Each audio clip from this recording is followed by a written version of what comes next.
Hi, welcome to I Am 50 Yoga. I'm Joanna Nagler. Today we're going to talk about the modified Chaturanga. So one of the things that I find in folks practicing yoga in their middle years is there's a lot of shoulder injuries.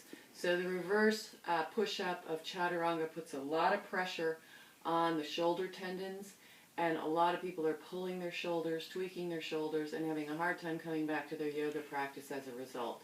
So I'm going to advise, especially if you're a beginner, to use the modified Chaturanga. If you're going to do the hovering reverse push-up pose, only do it if you're doing some kind of other arm strengthening work, or you've been doing it for years and you feel safe. So here's the modified Chaturanga. First things first, one of the things I see in Chaturanga most often in my classes is people doing Chaturanga like this, or like this. It's not going to work. We need to protect our shoulders, so you've got to open your fingers wide. Fingers wide, palms completely on the mat is what's going to distribute your weight properly, and that's what we're looking for. We want to protect the shoulders. The second thing is you've got to use your toes, right? And we're going to do a version in which we drop down to knees, but note that the hips are tucked. So let's demonstrate. Open the palms wide, just a little bit wider than shoulder distance, right? Now, you can take a stance in which your shoulders are turned, or your hands are turned in a little bit to protect your shoulders, or your hands are turned out a little bit. But you don't want to be here, and you don't want to be here. So, find the space that's comfortable for you. I like a space where the space between my middle and second finger is parallel to the edge of my mat. From here, I'm going to come to all fours, and let's do a little warm-up. So, melt the heart, look up, curl the toes in a cow pose. And look at your belly, cat pose. Inhale, exhale. Practice the heart melt, right? Eyes of the elbows are straight, melt the heart. Look up, exhale, look at the belly. Now from here, bring the spine to neutral and press back downward dog. Now note, when I press back into downward dog, I'm not here.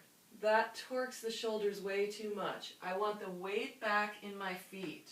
My heels do not have to be touching the earth, and please don't overstretch to try to do that. It's fine to be on the balls of your feet.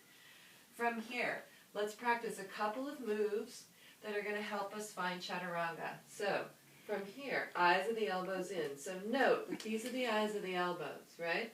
So I don't want them this way, hyperextending, because I'll put extra pressure on my wrist and extra pressure on my shoulders. So let's look at it again. Weight in the back body, come forward, fingers are wide, eyes of the elbows in, lots of weight in the toes, tuck the hips. Now hinge back to downward dog. Same thing, let's try it again. Come forward, eyes of the elbows in, melt the heart, hips are down, press back downward facing. Now, here's the adaptation. Come forward, eyes of the elbows in, drop to the knees. Now note that I'm a plank pose between my knees and my head. I'm not here, right? Because if I come here, when I go down, I'm going to tend to take my elbows out and put too much pressure on my shoulders. So one more time. It's here. Come forward, eyes of the elbows in, drop to the knees, plank pose from the knees to the head. Take the feet down one at a time, elbows stay in. Come down with a melted heart, come all the way down to the mat. Now from here, my fingers, my thumbs are right at, for women, the underarm line, men mid-rib line. Keep the elbows in. Press up to upward dog, keep the hips on the floor. Curl the toes, press into the palms. This is where your arm strength comes in, and hinge back. The weight goes right back into the back body, and there's no pressure on the shoulders. So one more time, here we go. Come forward, eyes of the elbows in, weight in the toes, melt the heart, drop to the knees, plank pose from knee to head, turn the feet towards the earth, elbows in, come all the way down.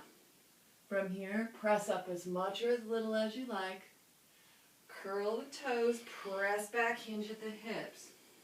One more time, eyes of the elbows in, melt the heart, weight in the toes, drop to the knees, top of the feet to the mat, elbows in, lower down. Press up.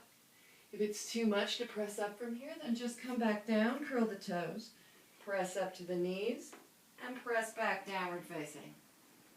That's your adapted Chaturanga pose.